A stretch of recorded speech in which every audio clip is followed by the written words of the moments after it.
Mi nombre es Sheila Jarcat, soy profe del instituto y también formadora docente acá en todo lo que está relacionado en e-learning y educación virtual. Y hoy tengo el honor de tener un invitado de lujo que nos está acá visitando. Y vamos, Javier Simón.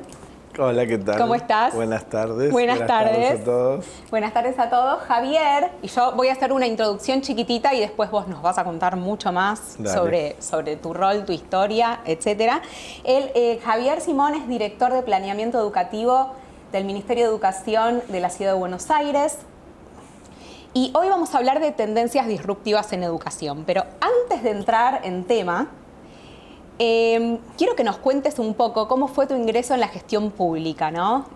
¿Cómo llegaste a dirigir planeamiento en tu rol actual? Contanos. Un poquito de historia. Yo vengo más del mundo académico. Siempre me dediqué a formar profesores en el ámbito universitario, en la Universidad de Buenos Aires. Y también empecé una carrera como consultor internacional, hice cosas en Ecuador, en Chile, obviamente en Argentina, Brasil. En un momento había acumulado bastante experiencia, sobre todo sobre problemas que son bastante recurrentes dentro del sistema y dentro del funcionamiento de las escuelas, o sea, de la gestión pedagógica y de la enseñanza. Y bueno, me pareció que era un momento ya para dejar... No del todo, porque sigo siendo profesor universitario en la Universidad de la Ciudad. De hecho, enseño planeamiento estratégico institucional y también enseño un taller de innovación en la enseñanza. Pero me dio un fuerte llamado al servicio público. Entonces, tuve oportunidad de presentarme en un concurso en el Ministerio de Educación de la ciudad, que era para la gerencia de currículum. Competimos 25 personas y bueno, por suerte quedé en la terna y de la terna terminé siendo electo. Eso fue en el año 2017 y bueno, después de esos años como gerente en este nuevo periodo, la ministra Soledad Acuña me ofreció ser director de planeamiento educativo, cosa que para mí es un gran desafío porque el área de currículum está dentro de planeamiento, o sea que era continuar con líneas de lo curricular, pero también empezar a abarcar problemas de gestión del sistema y de innovación educativa, que es un poco lo que me gustaría que charlemos. Yo de base soy pedagogo, soy licenciado en Ciencias de la Educación, soy profesor también, de nivel secundario y superior, y tengo una maestría en política educativa. Y durante más o menos, sí, unos 15 años estuve trabajando mucho con el Proyecto Cero de la Universidad de Harvard, de la Escuela de Educación, en una línea que se llama Enseñanza para la Comprensión, que me gustó ese enfoque justamente porque, como dice David Perkins, que es uno de los creadores de este enfoque, es un marco que me permite tomar decisiones para combinar estrategias de enseñanza, de evaluación, que son innovadoras. No es algo rígido y está basado en la experiencia de buenas prácticas, o sea, de profesores que logran que los estudiantes no solamente retengan el conocimiento, sino que logren transferirlo para poder interpretar, resolver problemas, diseñar soluciones. Y es algo que a mí siempre me interesó, tener teorías de acción, dice David Perkins. O sea, no solamente el mundo académico, así como nos ofrece modelos teóricos que nos permiten interpretar, también es cierto que a veces le cuesta hacer un trabajo que nos dé herramientas prácticas para la toma de decisiones, tanto en la gestión pedagógica como en la enseñanza o la evaluación. Así que bueno, es ese recorrido, es un poco una maduración llegar a la gestión pública después de un recorrido académico largo. Puedo ver, digamos, en tu trayectoria, cuando vos decís el llamado, ¿no? El llamado a la gestión. Después nombrás, digamos, todas estas líneas en las que trabajaste en el proyecto Cero, en donde hablas de solución de problemas, resolución de problemas. Y esto ya nos lleva directo a la temática de la innovación y a la disrupción, ¿no? Exacto. En tecnología, cuando hablamos de disrupción, hablamos de afectar un sector, hablamos de algo demoledor que de repente puede romper con todos los paradigmas que conocíamos, sin olvidarnos de la pandemia como catalizador, ¿no? Sí. de disrupciones. Pero ¿cómo definirías vos la disrupción educativa en tus palabras y en tu experiencia? Antes de llegar a esa definición, hago también un comentario breve respecto de un antecedente. Cuando yo tenía 25, 30 años, me tocó atravesar una gran reforma en Argentina que fue consecuencia de la Ley Federal de Educación, una ley que fue bastante resistida por algunos sectores, sobre todo de los sindicatos docentes y ciertos sectores de la academia, pero era una reforma que intentaba poner la educación argentina nuevamente en diálogo con tendencias internacionales. Sí. Esa reforma salió a medias, quedaron muchas cosas sin poder implementarse, entonces un problema que a mí me preocupaba, no solamente a mí, a un grupo de sociólogos, pedagogos, etcétera, era el tema de por qué cuesta tanto que las reformas lleguen a buen puerto, ¿sí? En ese momento había un cambio fuerte, que era la caída del muro de Berlín, la globalización. Estábamos pensando en cómo colocar a Argentina en ese concierto con problemas que son estructurales y que todavía tenemos, como por ejemplo la desigualdad educativa.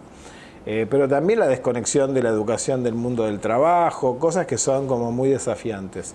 Hoy vivimos en una época muy de acelerados cambios, de muchos cambios, de altos niveles de indeterminación y de incertidumbre, donde el ciclo de vida del conocimiento cada vez es más corto, porque lo vemos claramente en el campo de lo tecnológico, pero también se puede ver en el campo científico, en las artes también, las disciplinas artísticas que tradicionalmente se enseñaban, hoy muchas de esas son disciplinas del siglo XIX, ¿no? Del siglo XXI, o sea que en todos los campos está habiendo un cuestionamiento. Entonces, la disrupción en educación está vinculada con un contexto de época donde los cambios son acelerados, eso se ve, como dije recién, en los campos de conocimiento, pero también se ve en que la tecnología nos permite multiplicar los productores de conocimiento enseñable, ¿no? Claro. Del saber escolar. Hoy hay muchas agencias que pueden producir procesos educativos. Recuerdo también Basil Bernstein, un lingüista muy reconocido, diciendo que la sociedad del conocimiento era la sociedad de la pedagogía, en el sentido de que iba a haber muchas agencias que iban a poder producir procesos educativos, y hoy lo vemos en el mundo corporativo, lo vemos en las redes, o sea, lo vemos también con esa definición de aprendizaje a lo largo de toda la vida, incluso el aprender como parte de un proceso de bienestar personal y social, o sea, la tercera edad también sigue aprendiendo, no quizás con los mismos fines de los jóvenes que están buscando su inserción social y laboral, pero la educación es un proceso continuo. Entonces, en este contexto, el contexto te lleva a la disrupción. Por lo tanto, hoy la escuela perdió hace varias décadas el monopolio de la transmisión del conocimiento, y las posibilidades de que se aprenda de manera ubicua, o sea, en cualquier momento, de cualquier forma, en cualquier lugar, han aumentado. Eso lo entiendo como lo disruptivo, como un nivel de innovación que desde el punto de vista tecnológico y del conocimiento, tanto pedagógico como también el que viene de las disciplinas que se van a enseñar, ha aumentado tanto que nos obliga a pensar innovaciones y en un punto abandonar ese modelo de escuela que teníamos, bueno, que incluso es la que he cursado yo cuando era niño, que hoy requiere otro diálogo de la escuela con el afuera. O sea, tenemos varios desafíos por delante. Y bueno, eso es lo más apasionante de este momento, ¿no? Sí, y desafiante, apasionante, definitivamente. Si vos mencionabas recién que hay varios puntos de desafíos a abordar, ¿cuáles son los desafíos y cómo ciertas tendencias disruptivas que vemos en el mundo, en ciertas regiones que vos puedas decir es esto lo que puede servirnos? Podríamos mencionar en el contexto de siempre nivelar para arriba e ir solucionando, digamos, lo que falta. Bueno, por ejemplo, la irrupción de la tecnología educativa, creo que antes de la pandemia nos invitaba a poder innovar de manera progresiva e incremental. La pandemia nos obligó a hacer un experimento masivo y universal, y eso obviamente generó que todos tuviéramos que salir a aprender más de cómo incorporarlo. Hoy ha quedado eso como el modelo de flip learning o de todo lo que es híbrido, y que hoy nos obliga a repensar si ese modelo no podría estar también en la educación básica y obligatoria una vez que salimos de la pandemia, ¿no? Porque sabemos que genera ciertas limitaciones. Hoy, por ejemplo, sabemos que alfabetizar niños es muy difícil, pero sí sabemos que hay otras cosas que sí se pueden aprender de manera híbrida. Por ejemplo, desde el Ministerio nosotros hemos sacado una normativa nueva actualizando el régimen académico de la secundaria, y tenemos algunas escuelas que están empezando a probar el combinar ir a la escuela todos los días, pero quizás, no sé, el jueves a la tarde hacer algo a través de una plataforma, incluso aumentar la opcionalidad para poder hacer ofertas más customizadas, más a medida. Ese sí es una tendencia que está viendo a nivel internacional, que por un lado necesitamos tener cierta base común, compartida, no solamente a nivel nacional, también a nivel internacional, porque hoy, de hecho, los trabajadores compiten a nivel internacional. Todas las tendencias de teletrabajo que trajo la pandemia y que dejó instaladas, vemos cada vez más jóvenes que están trabajando desde Argentina. Bueno, la ciudad de Buenos Aires en ese punto es un ejemplo de promover lo que se llaman los trabajadores nómades, que trabajan desde Argentina, pero quizás no son de Argentina, o sí son argentinos, pero que están trabajando para Estados Unidos, para Europa, para Asia.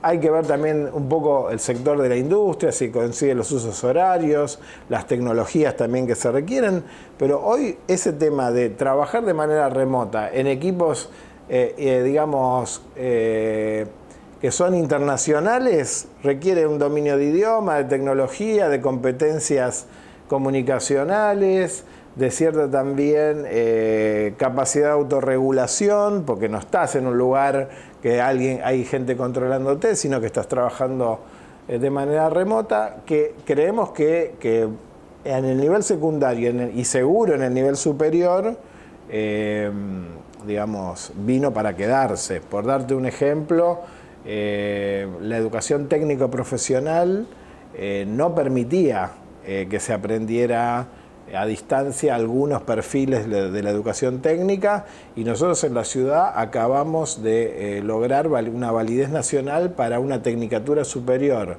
en desarrollo de software que se va a cursar a distancia, totalmente a distancia, porque las prácticas profesionales también lo permiten. Claro. Entonces, yo diría que la hibridez es, por ejemplo, un camino que vino seguro. El otro, a nivel curricular, es la discusión que ya está a nivel internacional saldada, que es que los currículums no pueden estar basados solamente en los contenidos disciplinares sin pensar en el saber hacer. ¿Qué voy a poder hacer con ese conocimiento? y internacionalmente se habla de competencias. Nosotros hablamos más de capacidades por una discusión semántica muy típica de los pedagogos en la Argentina, que bueno, con la noción de capacidad ha quedado saldada, pero es la idea básicamente de poder integrar el conocimiento teórico con ciertas habilidades que se aplican a problemas concretos de campos de conocimiento, y también ciertas disposiciones o actitudes. Un ejemplo interesante que estamos teniendo en la ciudad es la modificación de los planes de estudio de secundaria para jóvenes y adultos, que la normativa federal y también en la ciudad trabaja no tanto no tanto en una estructuración clásica de los temas de cada materia, sino alrededor de contextos y situaciones problematizadoras que sean muy significativas para los jóvenes y adultos, por ejemplo, problemáticas del mundo del trabajo, para poder ver contenidos de ciencias sociales, pero también de prácticas de lenguaje, de matemática, todos cruzados de manera interdisciplinaria. Entonces ahí tenés otra tendencia más. Entonces tenés currículums que están basados en capacidades, con cruces de disciplinas alrededor de ejes o de problemas, que te habilita a poder hacer que los estudiantes eso que están aprendiendo sea no solamente más significativo, sino que lo vean como más real, porque se acerca más a las situaciones que después van a tener que enfrentar en la vida social o en el mundo del trabajo o en la vida ciudadana, ¿no? Porque una cosa que también nos queda ya de la década del 90, sí, que es que muchas de estas competencias o capacidades para la ciudadanía moderna son también las mismas que se piden en el mundo organizacional. Entonces, por suerte, ese también es un debate que hemos saldado. Bueno, sí, un poco también con las prácticas profesionalizantes se abarcó esto, ¿no? En donde los chicos tienen la posibilidad de ir a lugares de trabajo y ver cómo de repente todo lo que estuvieron aprendiendo se aplicaría a algún tipo de solución o respuesta de algo que se puede llegar a dar en estos contextos, ¿no? Bueno, respecto a eso tenemos dos ejemplos. Uno son las prácticas profesionalizantes en las escuelas secundarias técnicas, que bueno, claramente están vinculadas con un desarrollo de ciertas competencias de esos perfiles, y el desafío que asumió el Ministerio son las actividades de aproximación, que son prácticas educativas para alumnos de bachillerato. Yo soy egresado de bachillerato y siempre nos quedó a los que egresamos de bachillerato tengo que esperar un nivel más para ver en qué voy a poder aplicar cosas o cómo es el mundo del trabajo, de la orientación que estoy siguiendo. Bueno, hoy con estas digamos, prácticas, lo bueno es que estamos incluyendo también a todos los estudiantes del bachillerato, que están empezando a ver la relación que hay entre esas materias de la orientación y efectivamente lo que sucede en las organizaciones, ¿no? Así que eso es un avance. Es una gran oportunidad para todos los chicos, creo. A mí me hubiera también encantado pasar por esto y creo que es definitivo también en cierto punto como ellos se deben ver desde otro rol, lo cual los acerca mucho más a lo que se viene, ¿no? Ya están terminando el secundario y ya se ven no solo como estudiantes en este momento, sino que en unos meses ya ingresarían a la universidad y quizás también al mundo del trabajo. Hay debates pedagógicos que ya tienen por lo menos 4 décadas, 5 décadas de ir a pedagogías centradas en la acción del alumno, en salir del rol pasivo. Eso hace 4 o 5 décadas que venimos diciéndolo. Lógico, siempre en la escuela tradicional, por una cuestión de dispositivo de un docente frente a 30, el tema de la exposición y la prueba escrita es algo difícil de abandonar, pero por suerte cada vez tenemos más docentes que saben trabajar en otras metodologías, como el aprendizaje basado en problemas o en proyectos, el aprendizaje por indagación o por descubrimiento, distintas formas también de entrenamiento, entrenamientos más reflexivos, en donde se entrena a los estudiantes, pero también se hacen reflexiones más metacognitivas para ver por qué, cómo fue que lo aprendiste, qué te cuesta más, qué tendrías que hacer para seguir aprendiendo, que son habilidades, las metacognitivas, que el mundo del trabajo las pide cada vez más. Sí. Porque hoy el tema de que la tecnología cambia y que el conocimiento tiene un ciclo más corto, la gente que está trabajando lo percibe directamente porque tiene que estar capacitándose en normativa nueva, en tecnología, en metodologías nuevas, en cosas que se descubrieron muy recientemente, y eso los pone en carrera y necesitan estas habilidades de aprender a aprender. Porque si el que sigue pensando como se pensaba antes, ¿no? Hasta los 25 me formo, después voy a solamente trabajar y después jubilarme, él sabe que hoy queda fuera de carrera rápido. Y además también es más aburrido, ¿no? O sea que me parece que los trabajos en donde la gente se siente desafiada, que tiene buenos líderes, sobre todo, en general la gente se va cuando tiene malos líderes. Cuando tiene buenos líderes y ve que puede crecer, desarrollarse profesionalmente, porque en esos proyectos que está trabajando aprende cosas nuevas, está en equipos interdisciplinarios, entonces aprende de los colegas de otras áreas.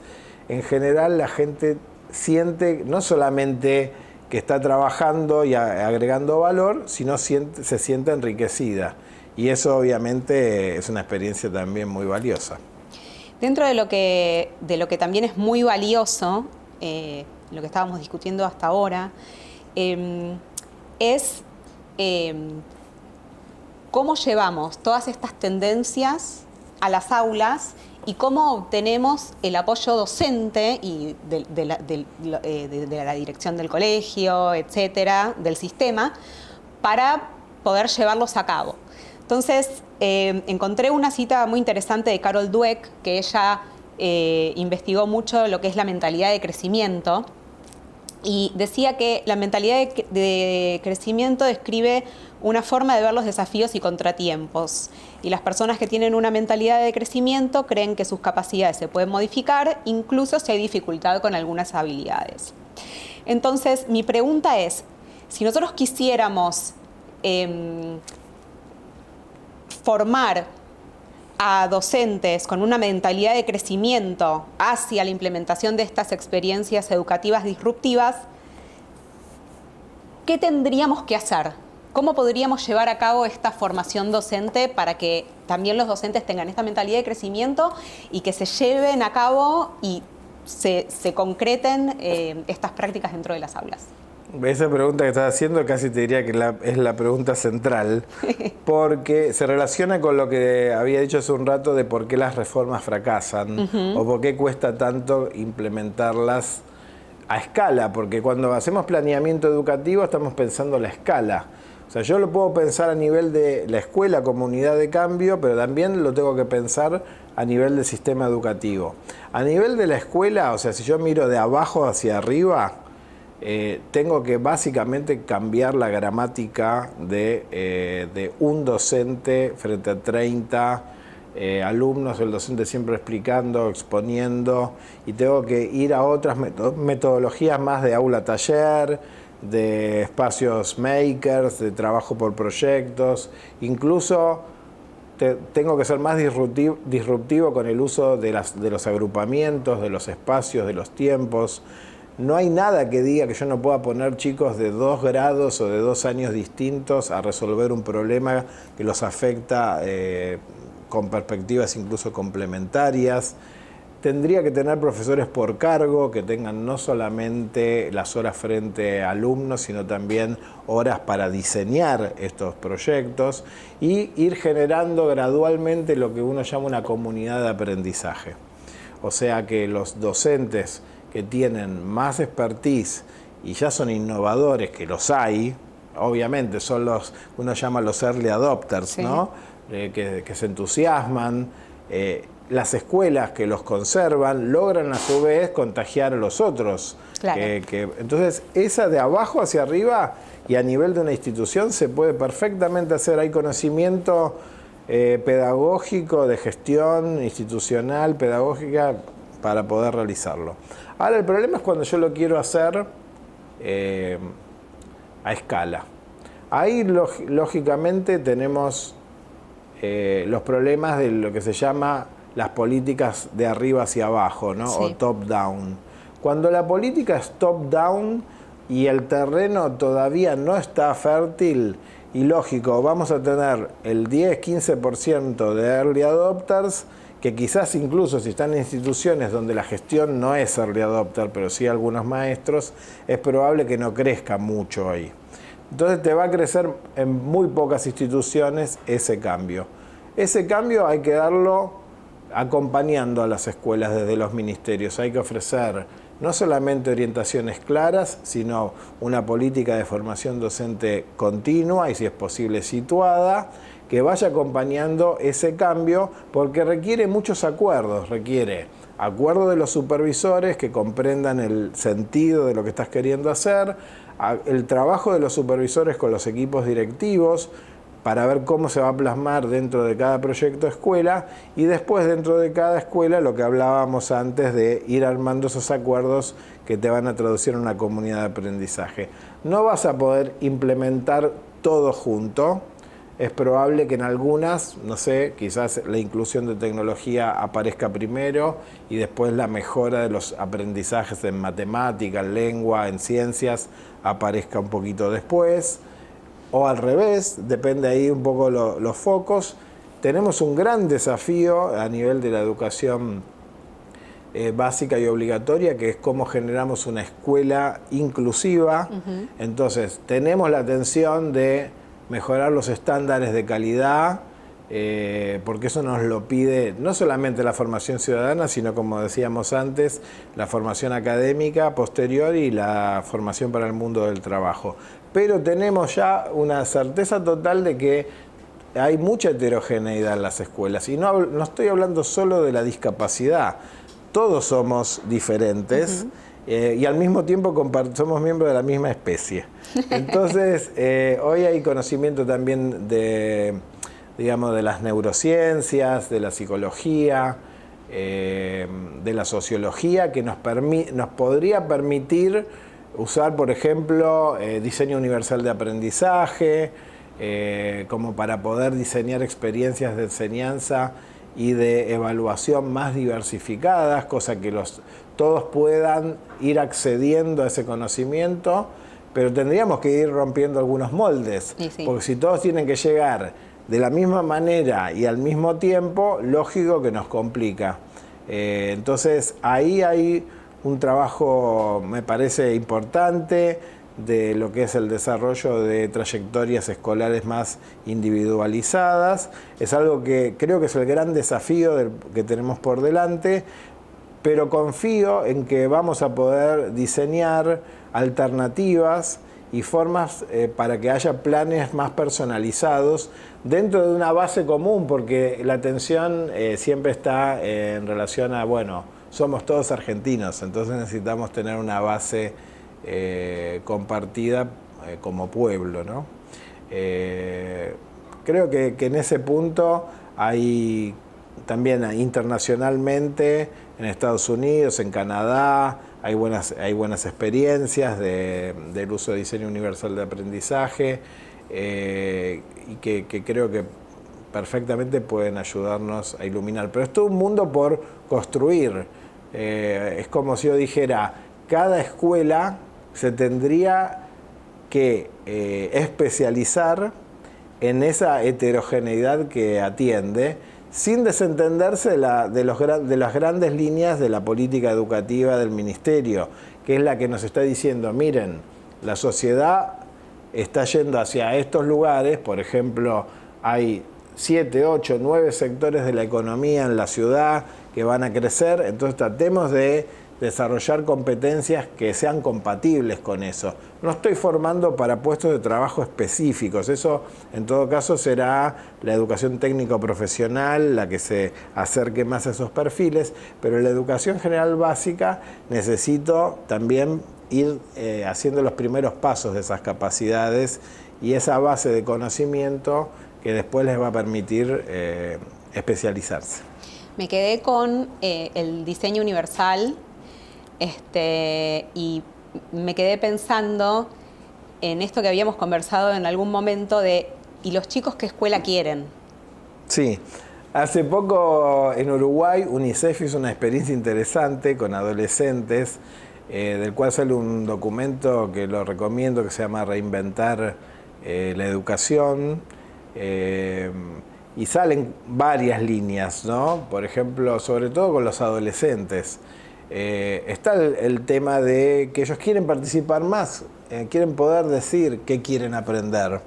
O sea, yo creo que ahí hay algo muy disruptivo, que es cómo logramos que la opcionalidad, que la personalización avance. Si, del punto de vista técnico, yo podría hasta hacer un currículum entero donde los alumnos elijan. ¿Sí? De hecho, tenemos un ejemplo de una universidad, la Singularity University, que se presentan los candidatos con un proyecto que quieren desarrollar de una empresa, por ejemplo, y sobre eso con los mentores les arman sugerencias de plan de estudios.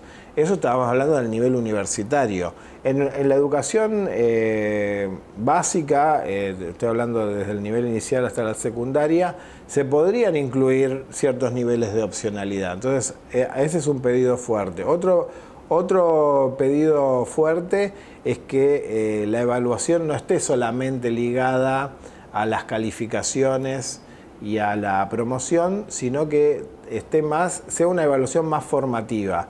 O sea, los alumnos sí quieren la nota, pero también quieren seguir aprendiendo en función de esas retroalimentaciones, y eso sería importante que los docentes lo incorporen.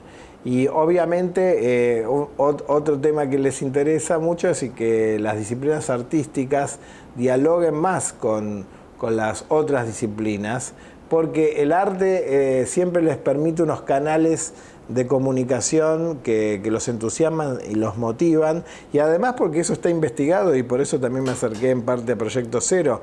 En las artes hay muchas capacidades cognitivas que se desarrollan, de análisis, de imaginación, de diseño. Entonces, los estudiantes lo que quieren es que la experiencia escolar sea un poco más viva, claro, y no sea tan rutinaria y no sea tan que no terminan de entender cuál es el sentido. O sea, es la típica pregunta del adolescente, es ¿para qué tengo que aprender esto? Bueno, y de esas tendencias hay 7, 8 más que trae el documento, algunas ya hablé antes, y para no repetir, me parece que es un documento interesante. La otra cosa importante que veo es que ya hay varios libros sobre donde se recopilan, por ejemplo, la Fundación Telefónica también tiene un documento con documentando proyectos escolares, pero las innovaciones en general son eso, a ese nivel, a nivel de escuelas. Sí. E incluso en el plano, por ejemplo, arquitectónico, hay experiencias de escuelas que no trabajan con aulas de 7x7, sino que trabajan con espacios mucho más grandes.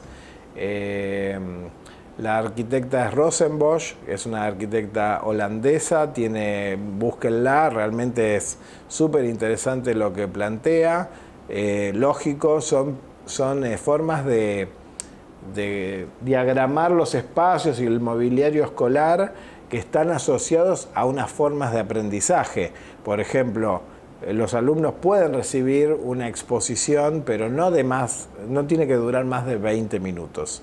El grueso de los espacios están diseñados para aprender haciendo, ¿no? Sí. Ese es otro de los reclamos de los alumnos, quieren hacer más y no tanto estar escuchando y tomando apuntes.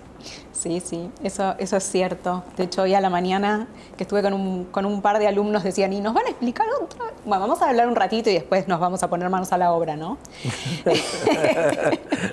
Fue fantástico.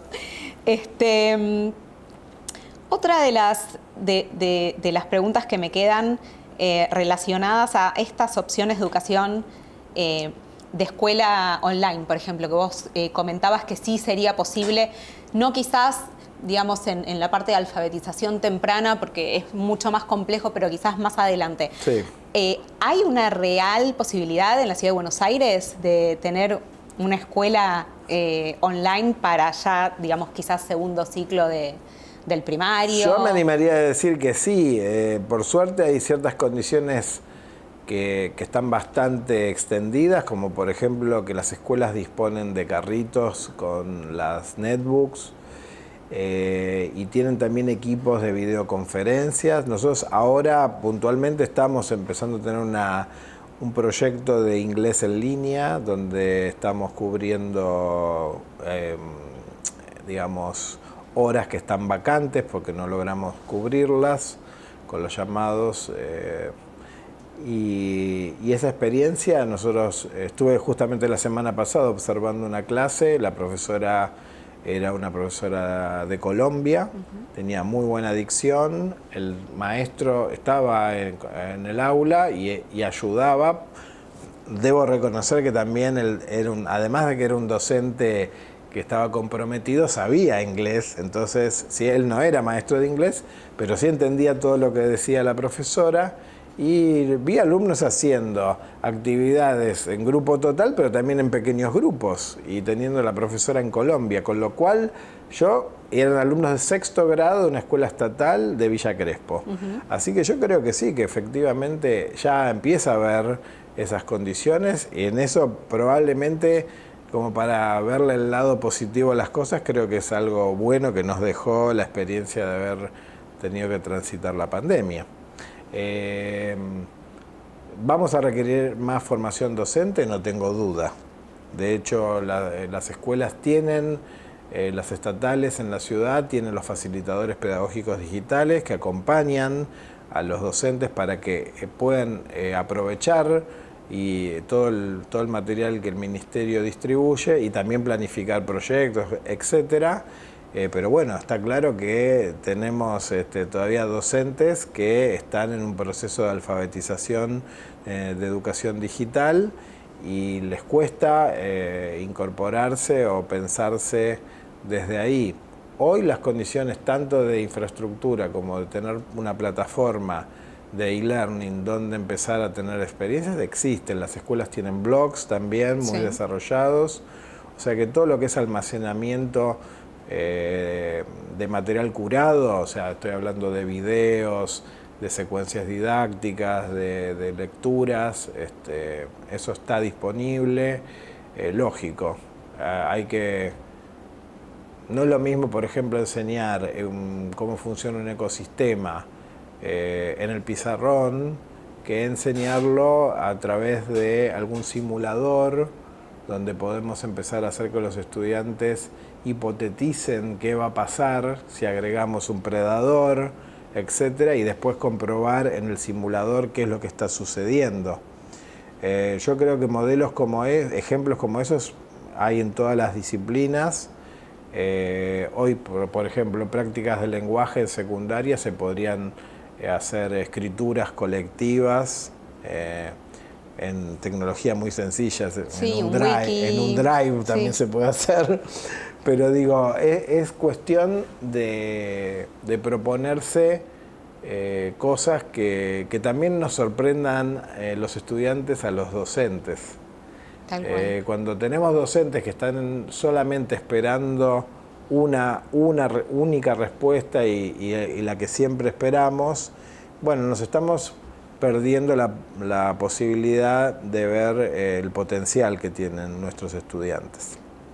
Por eso, en línea de cuál es la escuela que quieren los chicos, me parece también muy enriquecedor escuchar el otro lado, el lado de los chicos, para ver qué es lo que esperan y de repente cómo interactúan con la respuesta que encontraron, ¿no? O sea, intentar probarla, funcionó o no funcionó. Y esta multiplicidad, este horizonte tan grande que permite a los chicos tener varias formas de plasmar una solución o dar una respuesta, ¿no? Sí, quizás tenemos un desafío a nivel más de pensar la formación integral, ¿no?, del sujeto, que es que cuando más aumentamos esta posibilidad de la opcionalidad, podemos correr el riesgo de caer en una experiencia muy fragmentada. Es probable que funciones como las de tutoría o funciones como la del mentor en secundaria, por ejemplo, incluso también en los últimos grados de primaria, empieza a cobrar valor si es que empezamos a darle más opcionalidad. ¿Por qué? Porque lógico, en el otro esquema todos hacen lo mismo. En este esquema, bueno, está esa tensión entre lo que necesito saber, lo que me gusta saber, y bueno, ver a alguien que te oriente como para ver cómo podés desarrollar al máximo tu potencial. Por eso también maneras alternativas de evaluación también, o el uso de rúbricas también ayuda mucho a, digamos, tener datos de resultantes de estas experiencias, ¿no? Porque muchas veces estamos acostumbrados a esto mismo que vos comentabas, ¿no? La evaluación escrita o la evaluación de las en párrafo, en preguntas, multiple choice, etcétera.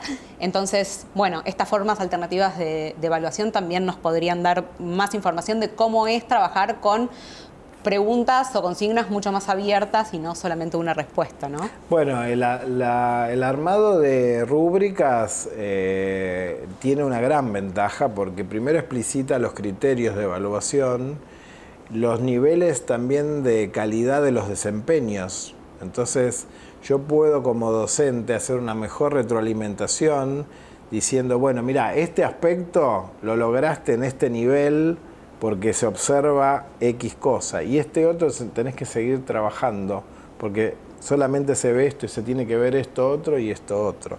Eso yo creo que hace que la idea de trabajar con el error incluso pasa a ser algo positivo, porque es parte del proceso, o sea que la evaluación está integrada a la enseñanza, y yo creo que eso sí los estudiantes, todos lo valoramos, sí, que nos ayuden básicamente a mirar nuestra producción con otros ojos, que es con los ojos de los criterios que hay en las disciplinas escolares o académicas, depende del nivel que se trate. Sí, en el terreno de la evaluación yo creo que se avanzó bastante, y en definitiva estamos tratando de procurar que haya sujetos que tiendan a la autorregulación más tempranamente.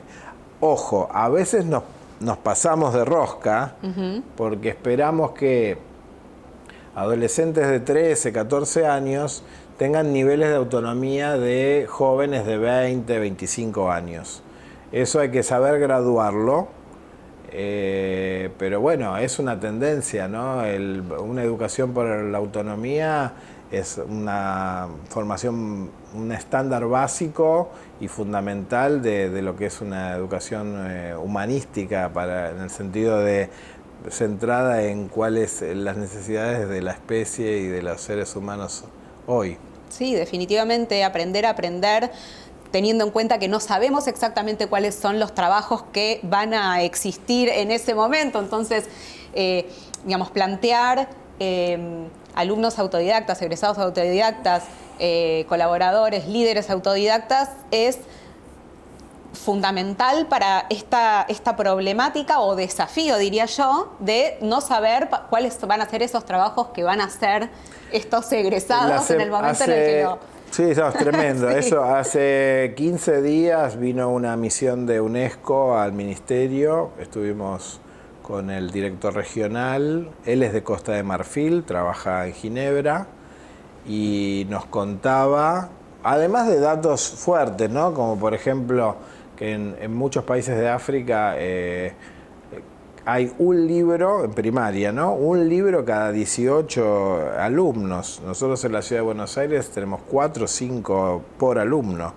O sea, además de esas desigualdades, nos recomendó fuertemente volver a mirar el modelo de sistema dual alemán o el de Suiza, que están cada vez más teniendo prácticas en las organizaciones, y nos insistió mucho en, bueno, cómo formarlos para que puedan continuar formándose a lo largo de su vida profesional y laboral, porque se estima que más de la mitad de las ocupaciones que va a haber dentro de 20, 30 años todavía no se sabe bien qué competencias van a necesitar. Sí, sí. O sea que es un mundo donde la tecnología... Ahora,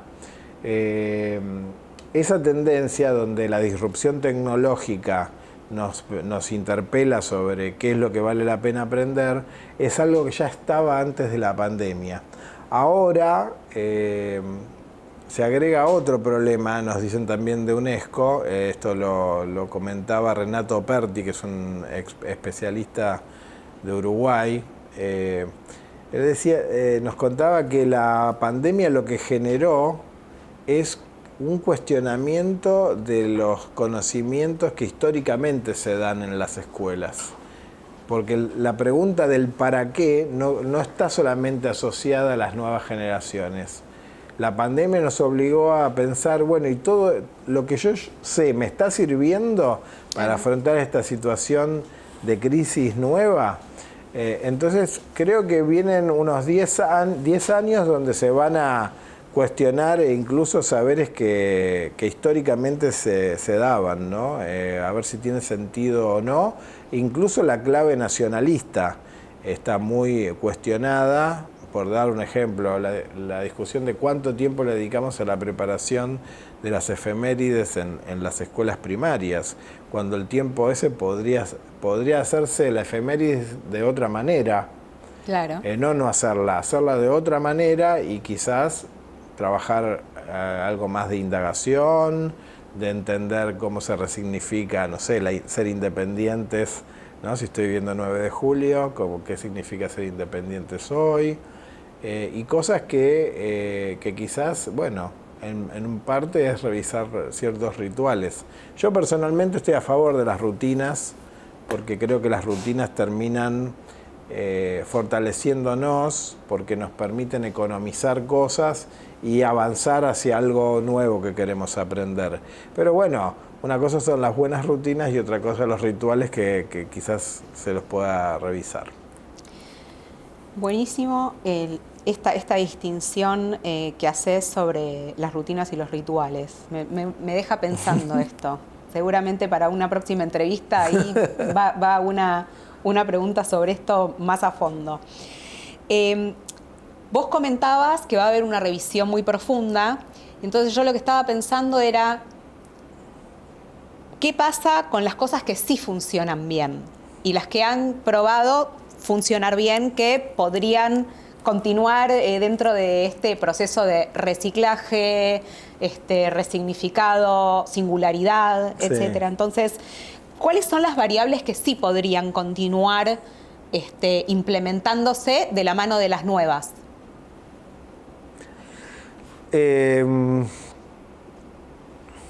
Cuesta mucho todavía generar una forma de análisis que nos permita decir que una innovación positiva funciona en todas las escuelas o en un número grande. Por ahora tenemos investigaciones que son más de análisis de casos o de documentaciones de buenas prácticas. Eso es algo que también el Ministerio está haciendo, está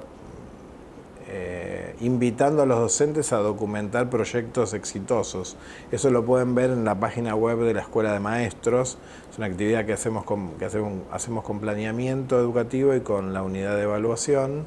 Y es interesante porque ahí ves la creatividad que tienen las escuelas, ¿no?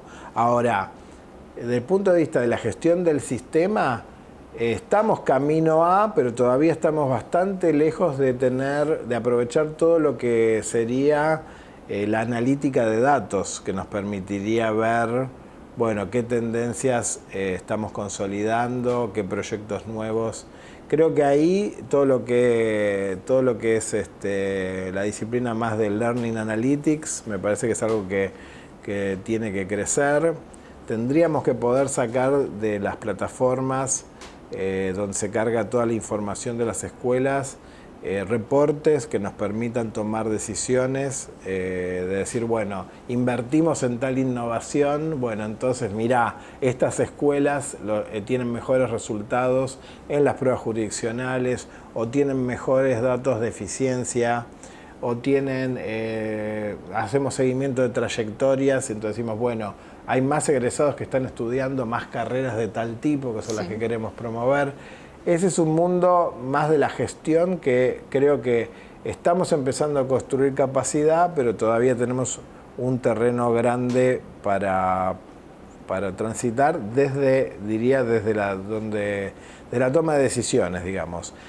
Desde el plano más de las escuelas, bueno, lo que ya estamos haciendo de documentar. Sí. Porque documentar y hacer ateneos, por ejemplo, con docentes, o trabajar experiencias que fueron exitosas en jornadas de las famosas EMI, que son los espacios de mejora institucional, eso nos da una posibilidad de que otros se inspiren. Sin embargo, debo decir que, como le escuché una vez a un economista de la educación argentino, en educación no hay McDonald's, en el sentido de, vieron que siempre se habla de el Big Mac que tiene que saber igual en cualquier país. Bueno, podemos hacer buenas comidas para compartir, pero bueno, la cocina y la mano del cocinero va a variar.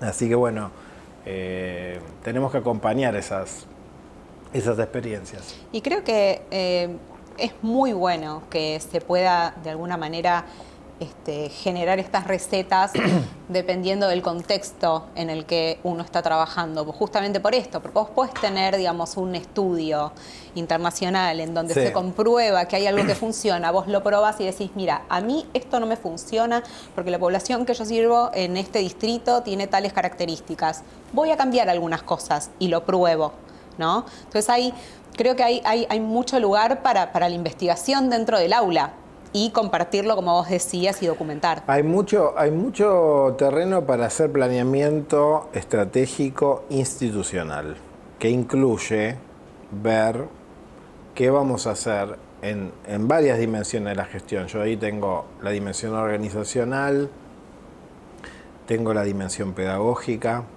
tengo la administrativa y tengo la sociocomunitaria.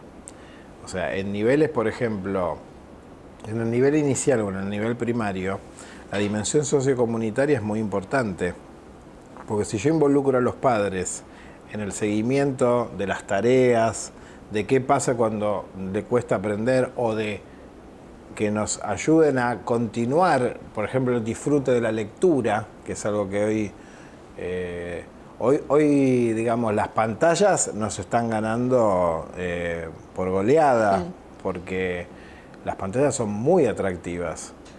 Sin embargo, lo que moviliza la lectura, o lo que moviliza el hacer cosas, diseñar algo, dibujar, armar algo, jugar un deporte, etc., eso moviliza mucho más el cerebro.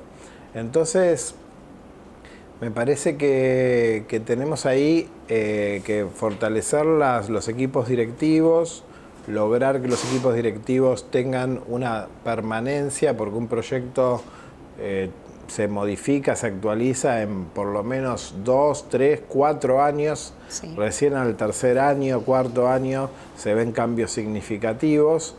Si yo tengo alto nivel de rotación del equipo directivo o de los docentes, es muy difícil que los acuerdos se mantengan, porque siempre está llegando gente nueva a la reunión, hay que volver a explicar, etc. Creo que igual ahí hay un terreno que la documentación en parte ayuda a cortar los plazos. sería un procedimiento de gestión de conocimiento, sí, ¿no? Tal cual. Que creo que las escuelas también lo pueden adoptar. Yo aprendí muchas cosas también trabajando para la industria del software. Trabajé 6 años en una empresa de ingeniería de software y bueno, trabajan con conocimiento. Sí. Entonces muchas cosas dije, ¿por qué las escuelas no las pueden también emplear? Recuerdo que en esta empresa trabajábamos mucho haciendo librerías y digamos desmenuzando procesos para que justamente los nuevos proyectos pudieran los que estaban incorporándose a la organización aprender rápido y poder, bueno, eso también lo podemos hacer los docentes perfectamente con nuestros alumnos. Y entonces el tema de que los equipos directivos estén fortalecidos con capacidades que les permitan tener claro un norte a dónde quieren llevar esa escuela, esa comunidad, creo que es una gran ventaja. Cuando vemos las escuelas que se consideran escuelas eficaces, en general son las escuelas, por lo menos lo que está investigado, es que son escuelas que tienen este tipo de equipos directivos y tienen un personal docente que no es todo estable, pero que tienen un núcleo de docentes que van justamente acompañando al equipo directivo. Así que yo creo que sí, que se pueden hacer cosas maravillosas. Por más equipos como estos y más early adopters, como vos decías, ¿no? Exactamente. Lindo por eso. Exactamente. Bueno, me quedan un montón de cosas en el tintero que yo creo que nos vamos a tener que encontrar de vuelta. No hay ningún problema. Pero para cerrar me gustaría, así como, digamos, a nivel personal y profesional, ¿cuál sería un gran deseo para vos en cuanto a, para que lo pienses así, mi gran deseo para la educación en la ciudad de Buenos Aires es? Mi gran deseo es que primero que logremos encontrar entre todos un modelo de escuela inclusiva y de calidad para todos. Y que ese modelo no sea una jaula de oro, sino que vaya adoptando la forma que esos niños, que esas niñas, que esos adolescentes necesitan. O sea, empezar a pensar más desde el aprendizaje, más que desde lo que los docentes pensamos o exigimos o demandamos. Y eso creo que es algo que estamos en condiciones de hacerlo. El tema es, bueno, que tenemos que tener una confianza en que podemos construirlo colectivamente. Excelente, me uno a tu deseo y espero que de a poco esta construcción se vaya haciendo realidad. Te agradezco un montón tu tiempo, todo lo que nos contaste, todo lo que nos enseñaste en este encuentro y espero que nos encontremos nuevamente pronto. Perfecto, muchas gracias, me sentí cómodo y obviamente voy a aceptar la invitación y me encanta sobre todo que podamos pensar juntos un futuro mejor para nuestra educación. Claro que sí. Muchísimas gracias, Javier. Entrevistamos entonces a Javier Simón, director de Planeamiento Educativo del Ministerio de Educación de la Ciudad de Buenos Aires. Yo me despido y, así como una nota de color, en octubre tenemos Yo Profe, 2 cursos sobre desarrollo de e-learning basado en escenarios. Así que no se lo pierdan y espero que estén ahí. Un beso grande y chao.